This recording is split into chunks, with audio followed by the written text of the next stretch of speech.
তুই আমাকে মারলি? চ মোড়লের কাছে চ। এর সাথে আমার রাস্তায় ধাক্কা লেগেছে বলে আমাকে এক চড় মারলো, একে এক্ষুনি বিচার করো। যেহেতু তুই একে চড় মেরেছিস, হয় একে 10 টাকা দে, নাই তুই একে একটা চড় মেরেলি। বল সাহেব, আমার কাছে তো টাকা নেই, ও আমাকে একটা চড়ই মারবে।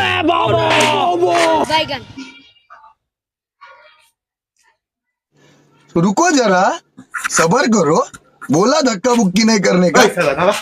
বল সাহেবের কাছে 50 টাকাটা পেলুম, আপনি এখানেই খরচা করবি।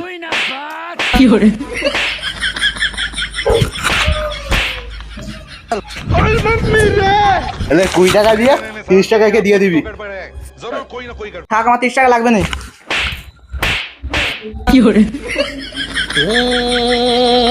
क्या हुआ कैसे हुआ कब हुआ